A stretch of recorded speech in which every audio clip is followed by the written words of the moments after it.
Alors même que notre itinéraire en Turquie nous dirigeait vers la Cappadoce, de grosses chutes de neige et des températures glaciales se sont abattues sur la région. Après réflexion, nous avons revu notre parcours pour nous poser quelques temps sur la côte en attendant une accalmie. Et après 2 semaines à attendre une fenêtre météo adéquate, nous y voilà enfin.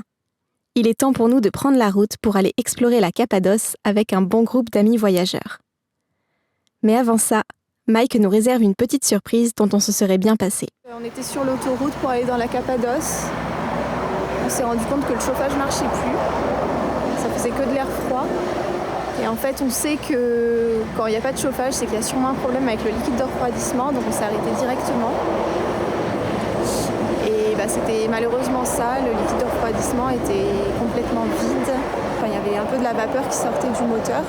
Apparemment, on s'est arrêté au bon moment où on a réussi à trouver quelqu'un qui parlait anglais à une station essence et du coup qui s'y connaissait un petit peu en mécanique en plus. Donc il nous a pas mal aidé. Il a apparemment trouvé d'où venait la fuite. Il a appelé un mécano qui va venir nous rejoindre ici.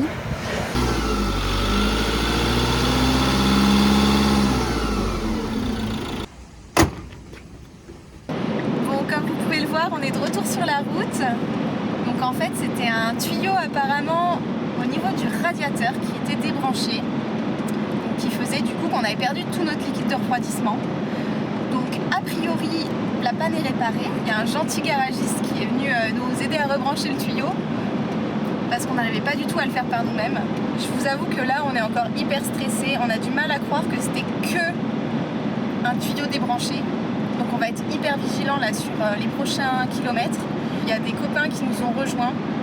Donc c'est une famille avec 2 enfants en camping-car qui voyagent aussi en Europe, qui nous ont rejoints et qui nous suivent là, qui sont derrière nous. Et donc ils checkent un petit peu pour voir s'il n'y a pas une petite fuite qui réapparaît. Parce que vraiment on a du mal à y croire là.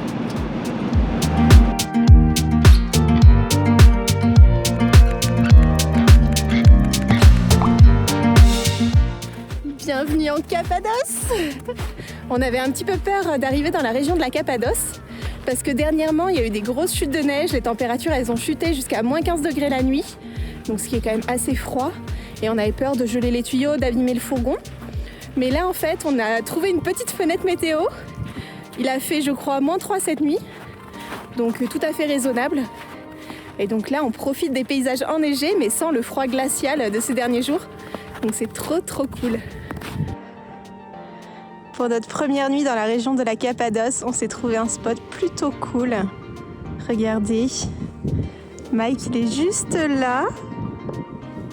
On le voit pas trop. Dommage qu'il soit tout blanc, s'il avait été un peu coloré, il aurait bien contrasté avec le paysage blanc comme neige. C'est incroyable. Magnifique.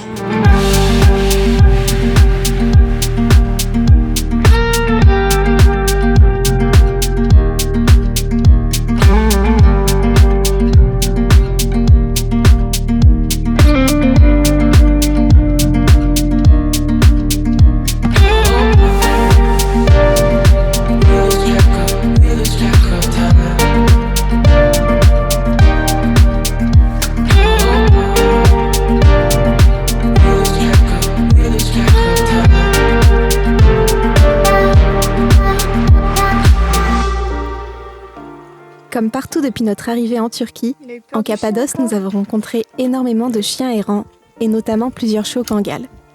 Tous plus mignons les uns que les autres. Difficile de ne pas craquer et en adopter un, tellement ils étaient adorables.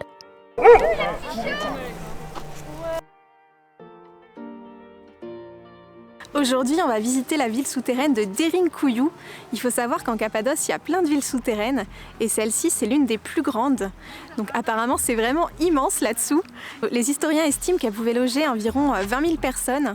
Par contre, aujourd'hui, on ne connaît pas du tout le but initial de cette construction. On ne sait pas à quoi ça servait, ni à quelle époque ça a été construit, mais il y a plein de théories là-dessus.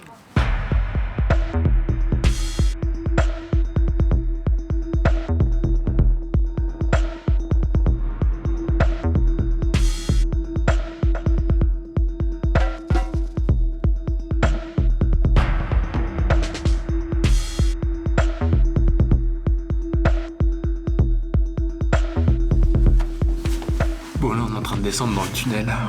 Je ne sais pas jusqu'où on va descendre, mais c'est un escalier qui descend et qui est de plus en plus petit, donc clairement faut pas être claustrophobe. C'est parti.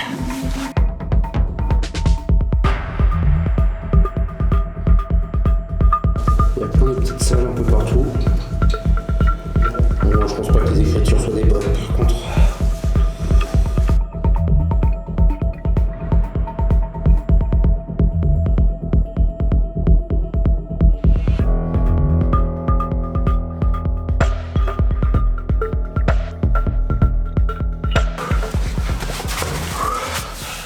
Bon, ça y est, je pense qu'on a fini la visite. On a atteint le point le plus bas. Vraiment, les couloirs sont en tout petits.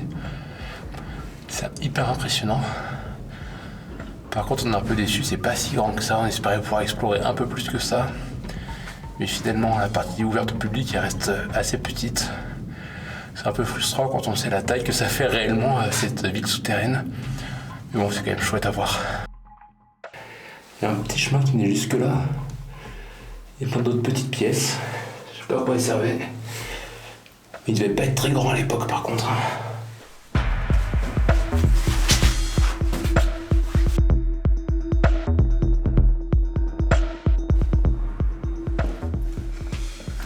Tout à l'heure, on vous avait dit qu'on était un petit peu déçus de la zone accessible aux visiteurs, mais finalement c'est super grand. En remontant, il y a vraiment plein de salles, donc c'est trop cool. Il y a plein de petits recoins à visiter. Ouais, je pars explorer les tréfonds de cette ville souterraine.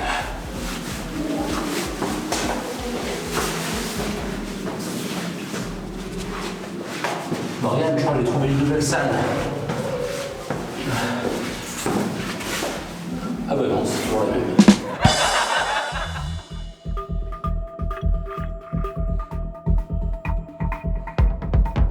Ici, on peut voir qu'il y a une grosse pierre qui rentre dans le mur. Et en fait, c'est une grosse pierre ronde qui suffisait de faire rouler pour fermer l'accès à l'escalier. On sait pas trop si ça servait de porte, un peu comme une porte de maison qu'on viendrait fermer pour conserver la chaleur ou pour tout simplement fermer les différents espaces. Ou même voir en cas d'incendie aussi. Ou bien si c'était plutôt un système de défense pour, par exemple, pouvoir enfermer les civils dans le cas de guerre pour protéger les populations. On se croirait un peu dans un film d'Indiana Jones là. J'espère que c'est pas un piège qui va se refermer sur nous. Vite. C'est des tout petits tunnels ici. Ouais, ça va pas beaucoup plus loin, y a pas trop d'intérêt. Allez.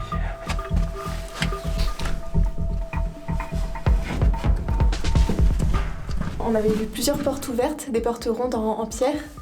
Et là, celle-ci, elle est fermée. Ça donne envie d'aller explorer derrière, de voir ce qu'il y a.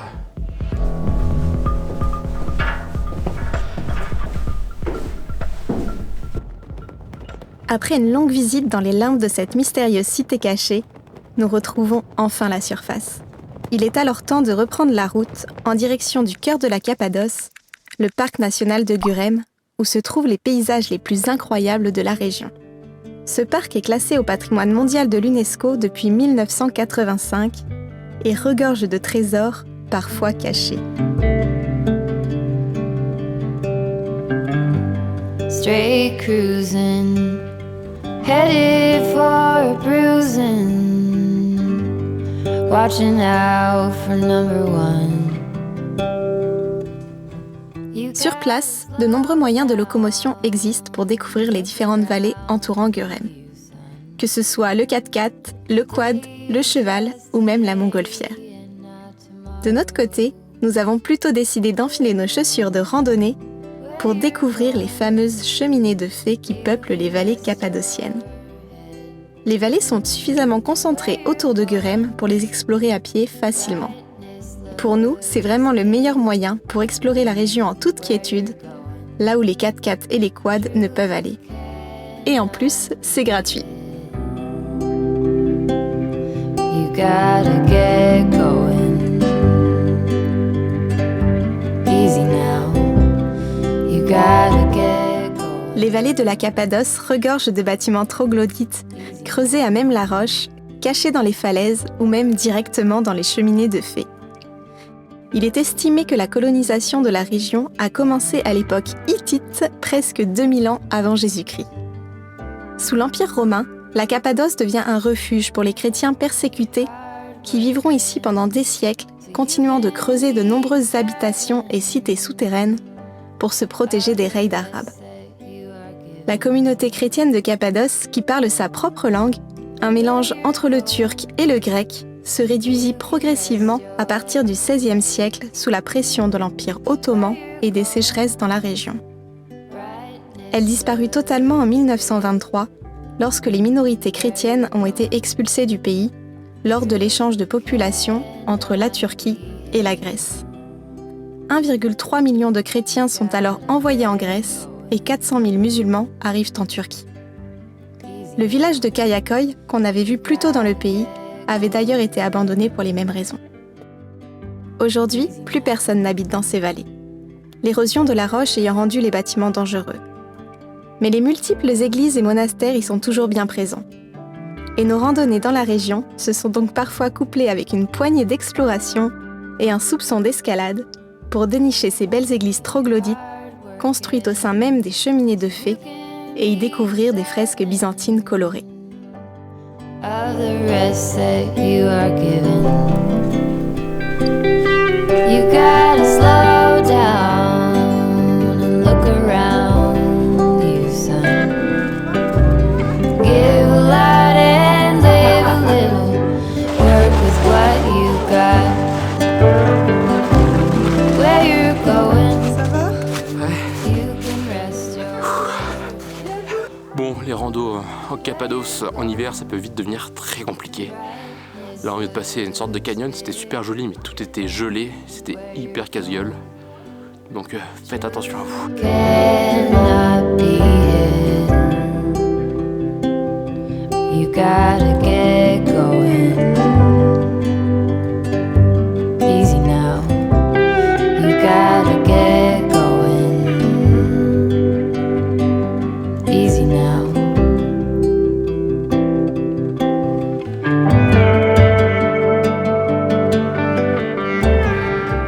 Ce qu'on a pu voir, c'était la réalité derrière les spots sunset en Cappadoce.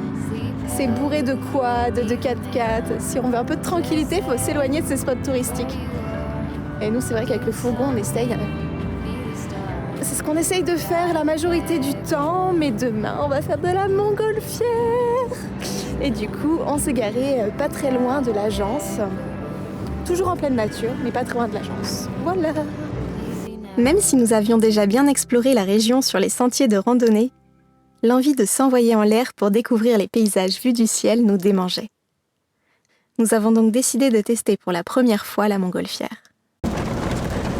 C'est parti pour la montgolfière. Et du coup on est à 8 dans Mike là, 3 devant et 5 derrière. Et ça bouge un petit peu là. Ouais. Après avoir vu notre vol en montgolfière annulé une première fois à cause du vent, le jour tant attendu est enfin arrivé. Et oui, les montgolfières sont plutôt capricieuses et le maintien des vols est dépendant des conditions météorologiques. Un temps clair et un vent régulier et inférieur à 10 km/h sont requis, sous peine de se retrouver emportés jusqu'à Istanbul. Et pour profiter des masses d'air les plus stables possibles, le décollage a lieu à l'aube, aux plus belles lumières de la journée. Admirer le lever du soleil du haut d'une montgolfière est un moment magique que nous ne sommes pas prêts d'oublier.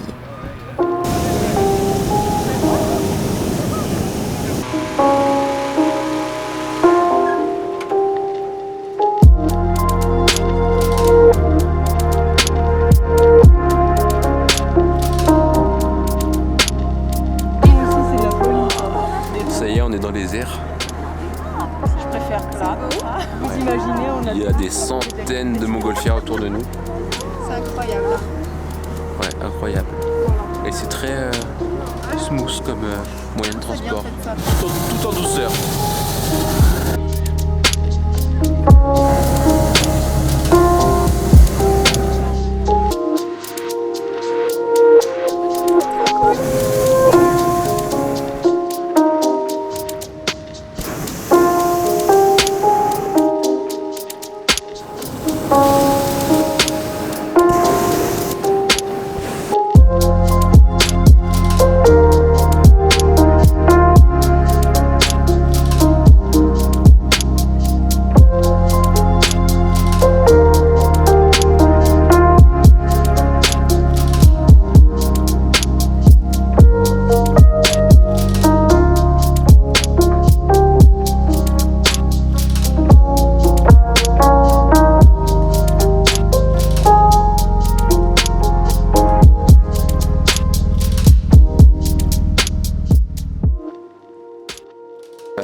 très bien passé.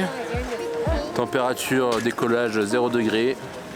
À l'arrivée, sûrement 0 degré. Franchement, on vous recommande vraiment si vous avez le budget d'en profiter. Parce que vraiment, c'était magnifique. Et ça a coûté combien, Morgane? Ça nous a coûté 90 € par personne. Le mec voulait nous faire payer 100 € par personne, mais on a réussi à négocier une petite ristourne de 10 € par personne. T'es trop forte, Morgane. Faut toujours négocier en Turquie. En pleine saison, par contre, ça peut monter jusqu'à 250 € par personne. Franchement, les tarifs, c'est ouf, quoi. C'est un peu abusé.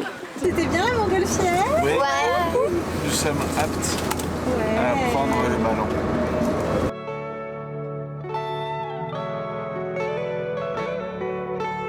En hors saison, il est possible de profiter de magnifiques spots en toute tranquillité.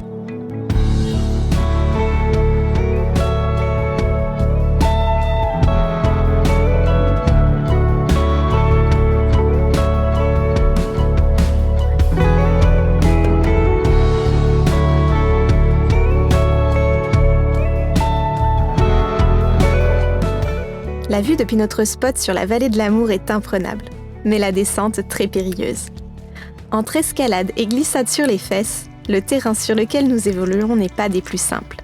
Mais nous sommes vite récompensés de nos efforts avec de somptueux paysages.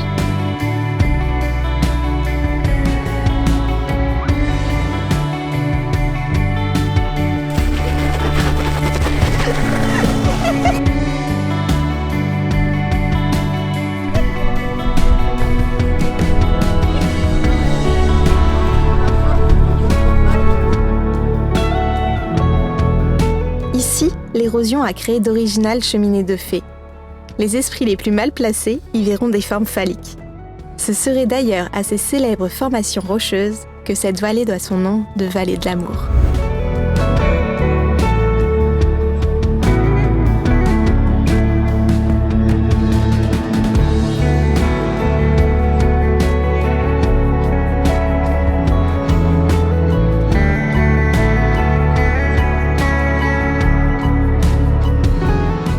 Le piton rocheux sur lequel est dressé le château d'Uçhisar est le point culminant de la Cappadoce.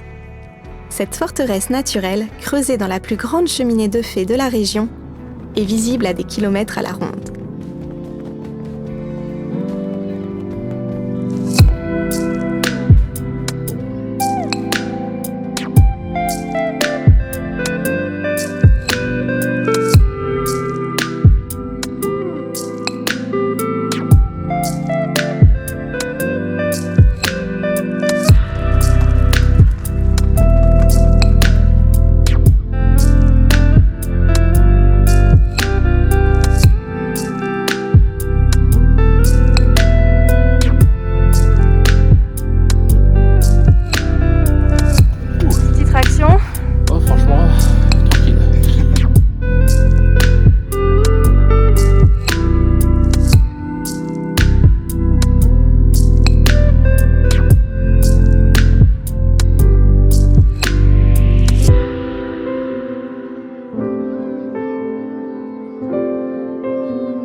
Ces cheminées de fées en Cappadoce?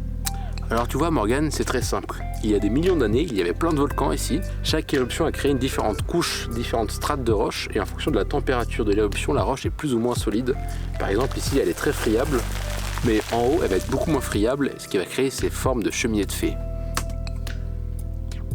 Bon là je me rends compte que l'explication elle est pas super claire, du coup je vous ai préparé une petite animation pour mieux vous expliquer tout ça. D'ailleurs, je remercie l'émission C'est pas sorcier qui m'a pas mal inspiré pour cette petite animation. Il y a plusieurs millions d'années, la Cappadoce était une zone volcanique. Les différentes éruptions qui ont eu lieu au cours des années ont projeté des cendres et des pierres incandescentes dans les airs qui, en retombant au sol, ont formé un matériau qu'on appelle le tuf. La température des éruptions a eu un impact direct sur la solidité de la couche de tuf formée. En effet, pour une éruption sous 650 degrés Celsius, les éléments sont trop froids pour se souder et la couche de tuf est alors très friable. Par contre, pour une éruption au-dessus de 700 degrés Celsius, les matériaux vont se souder, formant une couche beaucoup plus solide, qui va alors protéger les couches du dessous qui sont elles beaucoup plus friables. Cependant, en refroidissant, les couches du dessus vont se fracturer, ce qui va permettre à l'eau de venir atteindre les couches les plus friables et ainsi les éroder. Et c'est cette érosion par l'eau et par le vent qui va venir créer ces formes de cheminées de fées si particulières qu'on retrouve en Cappadoce. D'ailleurs, c'est aussi ce tube friable qui a permis aux hommes de creuser relativement facilement toutes ces constructions troglodytes. Ici par exemple, on a un très bon exemple, on a de la roche qui est beaucoup plus solide en haut et ici de la roche beaucoup plus friable qui va venir s'éroder beaucoup plus vite, ce qui donne cette forme de cheminée de fées. Dispersés parmi tous ces paysages lunaires, les petits villages de Cappadoce valent également qu'on s'y attarde. Et parmi eux, Avanos. Ce village situé sur les rives de la rivière Rouge est particulièrement reconnu pour son artisanat local. De génération en génération, l'art du tissage s'y transmet de mère en fille et l'art de la poterie de père en fils. Le village regorge ainsi d'ateliers de poterie et les potiers se sont fait un plaisir de nous ouvrir leurs portes pour nous partager quelques-uns de leurs secrets.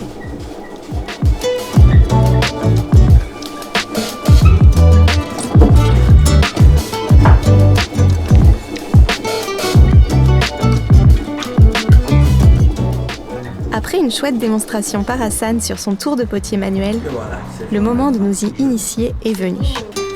Comme ça. C'est bien. Allez, top. Ça va, voilà, encore. Allez, à côté. Pose. Nous faisons ensuite la connaissance de Mehmet, qui nous a partagé sa passion pour l'usage des techniques ancestrales et la confection d'instruments de musique d'origine africaine. D'accord.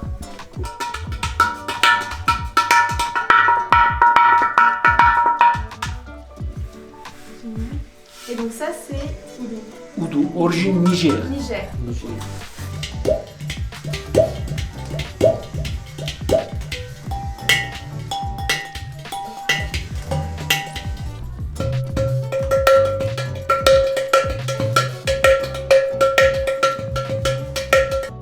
Avant de quitter Gurem, une dernière surprise nous attend.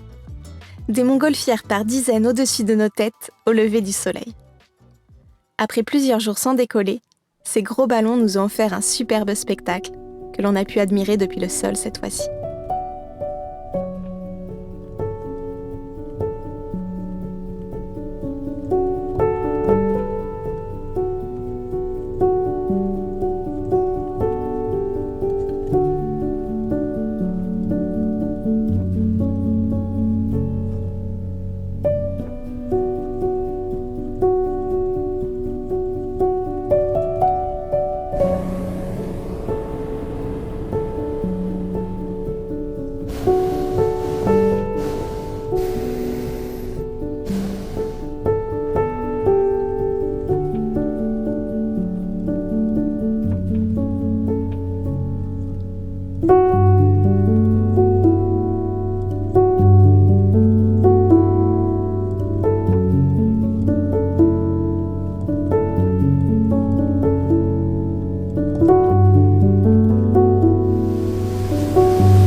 Après une belle semaine passée dans la région de Gurem, il est temps pour nous de reprendre la route.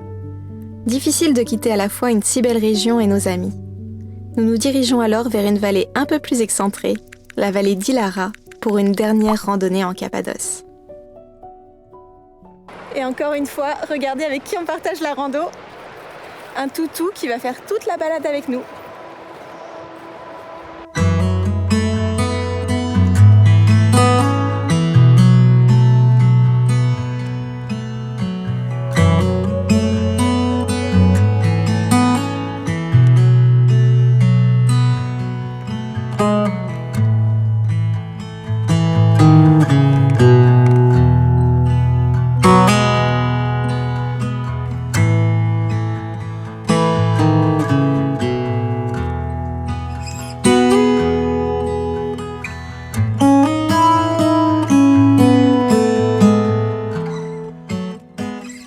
une belle balade ponctuée d'explorations dans les falaises à la recherche d'églises et autres constructions troglodytes, la journée se termine avec la chouette visite du monastère de Selim. Ce complexe troglodyte, creusé sur une énorme cheminée de fées, est formé d'une église, d'un monastère, d'une cathédrale et de nombreuses autres salles troglodytes. Un vrai labyrinthe à explorer avec une multitude de passages secrets.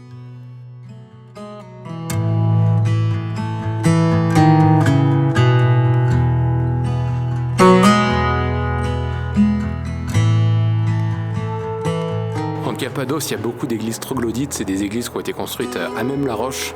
Jusque-là, toutes celles qu'on avait vues étaient relativement petites, mais ici à Selim, elles sont vraiment immenses. C'est une sorte de gros rocher où à l'intérieur il y a un monastère, une église, une cathédrale, et c'est vraiment immense pour des églises troglodytes.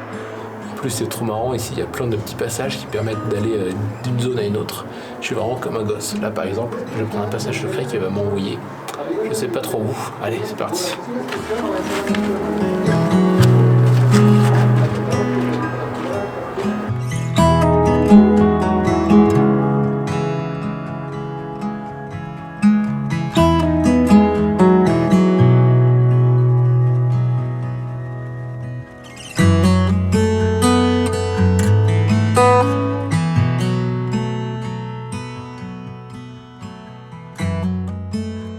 Après presque 3 mois à sillonner les routes de Turquie, l'heure de quitter le pays est arrivée. Non sans un peu de mélancolie. En effet, ce passage de frontière matérialise en quelque sorte le chemin du retour à la maison. Nous retiendrons tout particulièrement les paysages époustouflants, mais surtout toutes les rencontres, voyageurs et locaux, qui ont façonné notre séjour de la plus belle des manières qui soit. Merci la Turquie, ces 3 mois ont été magiques, et comme on dit ici, goulé goulé.